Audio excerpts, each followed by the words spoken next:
What's going on, everybody? Today is July 27th of 2021. I am inside the Hot Shot.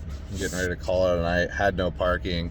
Walmart was gracious enough. I did some shopping inside and talked with management, and they allowed me to park over here with all these other guys, as you can see. So that was nice of them. There's a Love's right down the road. I'm over here in Kansas, and there's no parking over at that Love's. Like, people are parked all down the fire lane and everything, and I don't like to do that because, don't need no sitting duck issues with Landstar and getting terminated. So, got to be smart about where you park, even if it's a Walmart parking lot. Just make sure you get permission so you don't get kicked out or booted or cited. A lot of these places are private property. But anyhow, I wanted to get you guys an update. Like I said, I'm in Kansas. I had a load to start my week off that was down in Minden, Nevada. Went home. It's about 7-8 hour drive. Got home. Did my 34-hour reset. Cut out of there on Sunday. Delivered this load out of Nevada up to Chaska, Minnesota, which is just like, I'd say 25-30 miles south of Minneapolis, Minnesota. And got that dropped today. Then had an agent actually reach out because I was looking at loads yesterday, today, everything, trying to find out, get something else relayed onto the next one. And wasn't coming up with much. The load I got now, I negotiated from $1,400, I think, up to like $1,800 or something. And rates have been kind of weird on the West Coast, so that's why I'm back over here in the Midwest and gonna go over to Texas. Oh my gosh. Excuse me. How rude of me. Yawn on camera. But, yeah, so agent got me hooked up with this load. It's like slated steel, so it's a bunch of like steel panels that are all bundled up, needed to be tarped. It's 10,000 pounds. It's just like on two little mini pallet type of deal, so it's super low profile. Even for 10,000 pounds, I'm still getting damn good fuel mileage. There's no wind resistance, obviously, with something that lays this flat out. Here, I'll show you guys through the mirror. But yeah, it's real low profiled. And so that's going down to Tulsa, Oklahoma. We'll be there tomorrow morning at 8 in the morning. Drop that off, and hopefully 1 or 2 loads. There's the other load in Arkansas. It's about 3.5 hour drive to go pick up. If not, I'm going to get one out of Texas probably. Hoping something in Oklahoma. Trying to eliminate deadhead. Spend a lot of miles in some real bad areas, just trying to guess the market and stay around freight places. And I set for almost 2 days a couple weeks back, and that was no good. So I had a few people reach out to me that were coming on with Landstar, so congratulations to you guys. It sounds like you got an orientation date and everything. I know you guys know the stress trying to come over. If you guys watched my very first few videos of when they said, hey, come on, let's get you to orientation, left Idaho, went up to Wisconsin because that's where my business partner at the time had the truck. I ended up helping her move up there, and we just left it. And an orientation center was a lot closer there than there was in Idaho. So ended up sitting a month after they told me that. So it was not immediate because I was supposed to quit my job on Thursday, which I did. They verified that everything was all good, no accidents on Friday. Told me to be up there and be ready for orientation Monday, and that did not happen. It was a slew of things. I had to take another drug test because they took so long to process through, and it's a lot of babysitting with these qualification places. I had one gentleman that was stuck by my side, Mr. Lewis. If you guys, I won't give his first name out, but if you come over, especially in Hot Shot, and meet this gentleman, he's on Facebook. Super amazing guy, coached me through a lot of stuff, gave me a lot of pointers and everything. So he kept the hope. I was seriously thinking about resigning, trying to come on here to Landstar, but he was like, no, man. He's like, as soon as you get on, he's like, it's sweet.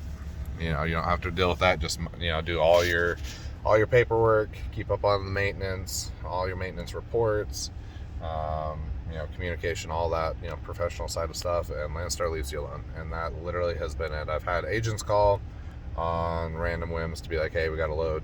If you got anything, do you want it? They're not forcing you to take it by any means. I mean, some of them do get a little like, oh, come on, you know, it's a great rate. Everybody takes these. And I'm like, well, if everybody takes them, then why are you calling me? So you kind of throw it back at them. Happened today with this load, and I ended up talking them into about $400 more than what they're trying to offer me at. So it worked out. But yeah, just know, guys, when you come over, it is a process. It's a pain in the ass. When I came over to Landstar, there was only 5 qualification centers. I guess they started with 7. These are all third-party places that process everything for Landstar. I guess now there's only 2 or 3. And with as many people, you know, I'm guessing trying to come on to Landstar now, that they're going to be considerably backed up. So 1 to 2 months, I would assume that's probably the timeline that y'all would be looking at. But do know, stack some cash and savings. Like, wait till the last minute to buy your truck. If you can coordinate with somebody at qualifications to make sure that you're not sitting for 2 months and having to pay a truck payment. Like this brand new truck, you know, thankfully my business partner at the time had great credit. And the truck, you know, if I tried to do it myself, it was like $1,800. With her help and everything, got the payment down to $1,025. My trailers, you know, brought on by her because we couldn't get a business loan for it. So she was able to put that on her financing. It's $250. She had amazing credit. You know, but by myself it would have been $1,800, and I'm sure that trailer would have been $500-$600 a month. Now, if you take all that into consideration and then have to look at, oh, I got to sit for 2 months before Landstar will bring me over, that's going to be rough. I mean, your salaries, I don't know what they look like, you know, because everybody that sees this is going to vary, but make sure you have a nest egg of money. The economy, they said our quarter last year for Landstar was going to be slow in the beginning of it. They're like, we're predicting it's just going to fall on its face. Rates are going to go to shit, so on and so forth. And then they just reported, oh, hey, so we did the analysis on last quarter, and flatbeds, that's, you know, hot shot, step deck, just flatbed in general work, RGN stuff too. We had record numbers. I don't know, I didn't pay attention to dry box, but, you know, we get these reports from Landstar, and we were like 18 to 20% above the margin. They were thinking we were going to fall. You know, we were sitting, let's say, at 50%, and they thought we were going to drop 18 to 20%. Well, we actually went above that. We had an amazing quarter. And right now we're kind of seeing a little bit of ripple. Like I said, definitely on the West Coast. I don't know what the East Coast looks like. I haven't really checked into their rates, haven't done that. But I am in the Midwest right now for a reason, because this is the Steel Belt, you know, or the Rust Belt, they like to call it, up around Ohio, stuff like that you can always get freight out of. You know, I look on certain places on the West Coast, and there might be 12 loads, and you got to deadhead a little bit to get to them. Out here, this morning, there was 168 loads for flatbed. You know, that's marked down for my length, my weight. Some of it pops up as, you know, step deck only or air ride only or whatever in their comments, so you got to filter that out. So, you know, out of those 168, I'm sure 90 of them were straight up just flatbed, hot shot, don't care if it's spring ride, whatever. So that was awesome to see. You know, there was nothing close to Minneapolis, but there was a ton of freight in Ohio, ton of freight in Illinois. You know, some, like Illinois, I think was like a 7-8 hour deadhead from where I was at. But yeah, so the market, like I said, it's kind of going through a weird little shift. I can tell you firsthand, if you guys are worried about making money, I can't speak for what the future is, but every time somebody's like, oh, there's a ripple, oh, there's going to be slow times, whatever, just know that there's always money to be made somewhere. And if you're running one area, especially when the weather starts changing. A lot of people leave the north because they get into snow and everything. I'm from Idaho. Like, I capitalize on that freight all the time. So there's a little strategic knowledge for you. You know, if you know that a state's hurting, floods, stuff like that, stay out of those areas. You're going to be caught up in traffic. You're going to get potentially in a flood situation or bad, hurricane, tornadoes, whatever. So try and just be smart where you position yourself. I can say for sure, like, if you guys are scared about coming over here, like, don't be. Even my worst weeks, I still have made like really good numbers. We are well over 100,000. I won't give you guys the exact number, but we're halfway through the year, so I think we'll get close to 300,000, which is super exciting. Not looking forward to paying taxes on all that stuff, but the expenses are there. We're looking at buying that new Kenworth. Having Ryan still come over. There's a lot of changes that are happening with us on our side, and it's exciting to think about. But like I said, the money's there, and I have, like, as I showed in other videos, I have the worst setup for a hot shot over here. Truck and trailers, not air ride. We're sitting 35 foot, 30 foot of actual deck space. Some customers won't load over the ramp. Some see it as a permanent fixture and will do it so we can use the full 35 foot. The truck is not rated for 40,000 or 43,000 or whatever it is. It doesn't have the high output top end, which they did, for 2020 and above. So 2019 and below, you can haul 43,000. 2020, you can't. This thing with truck, trailer, and cargo can only max out at 33,000 pounds to the dot. And so on top of all that, like, the odds in the beginning, I thought were going to be stacked against us. It'd be hard to find freight. Are there great loads we have to pass on? Of course. But good news about all that is, seeing my numbers now, it's possible. I mean, don't be scared to come over here. The hardest thing was having to learn how to run a load board, how to call and talk to the agents. And once you get that, I mean, that didn't tell us any of that in training. They're like, just make sure you call. This is how you kind of do it. But they didn't actually, like, hey, let's make a mock scene. And, oh, I'm an agent. If they could incorporate something like that to help people get out on their feet, that'd be great. Because I literally sat in the hotel a whole extra day after orientation because I didn't know what I was doing. Never dispatched myself ever. Watched a few YouTube videos on how people brokered freight, talking to the brokers and the agents and stuff, and it was crazy. But other than that, update on the truck. We're at 108,843 miles. It's out of warranty. As a 100,000 mile, we paid for the extra warranty, which was like $5,000 or $6,000. Most of these 3500 series only come with a 50,000 mile warranty. You have to read the fine print, guys. 1500s, they'll tell you that it's good for the 100,000 or 5 years or whatever it is. These heavy duty 35s and some of the 2500s, depending on how they're set up, only come with 50,000 mile warranties. So you can purchase that at the dealership if it's new. The only weird thing that I've had happen since it's been out of warranty is the DPF. I don't like to run this truck right at night and let it idle unless it is just ungodly hot.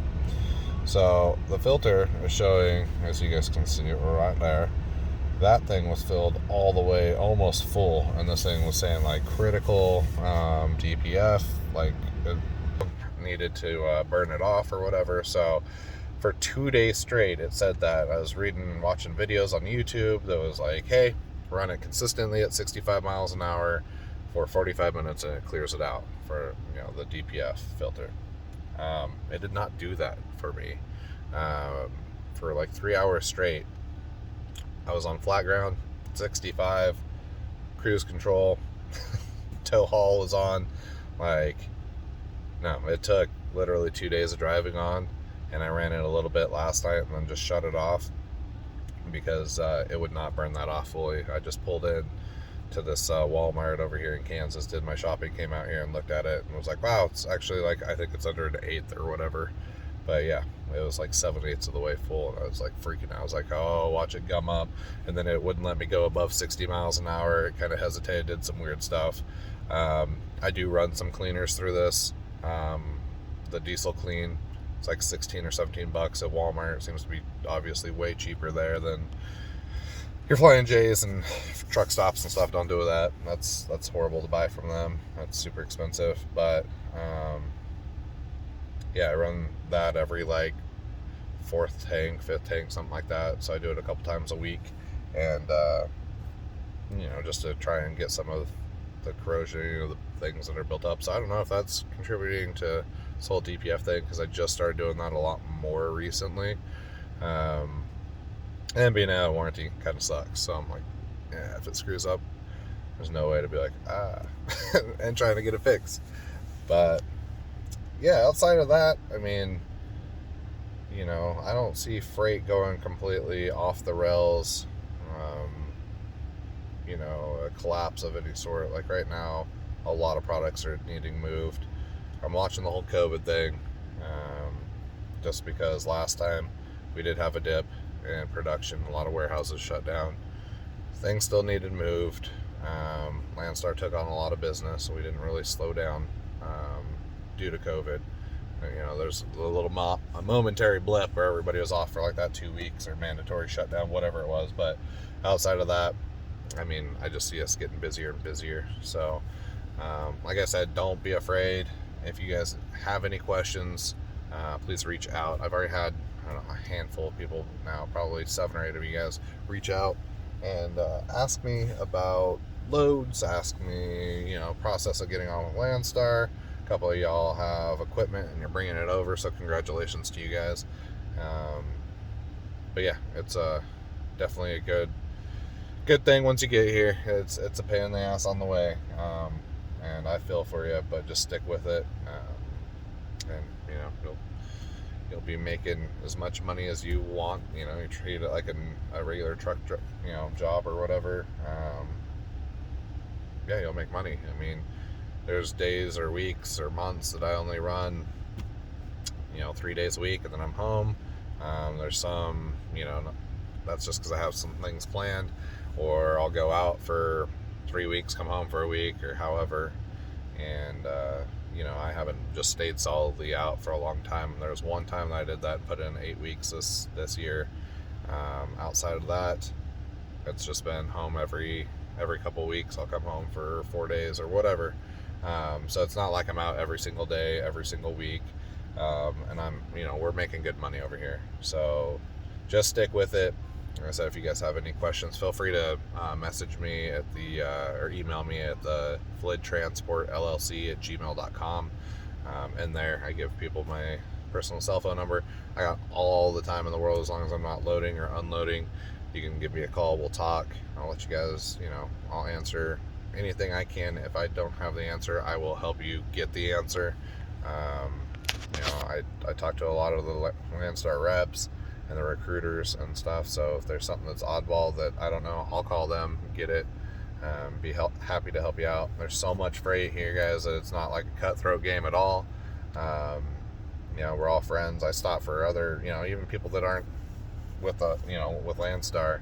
If they're broke down, try and help them out. Sometimes it's just a fuse, and put yourself in their shoes that, damn, I should have had fuses, and then somebody shows up and has a fuse, like, awesome. So and people have stopped for me. I was just out checking tires or whatever, had another hot shot pull up. I'm like, hey, you good? And it's like, yeah, great, just checking stuff out. But it's like, man, if I wasn't, and he had something to help out, or just stopping just to know, like, hey, somebody cares, that was awesome. So yeah, anybody that's wanting to come over, do it, man. I'm excited for everybody that I've talked to that's been like, yeah, we're gonna do this and everything. And seems like those that have talked to me are already in the motion, filling out the application, doing all that stuff.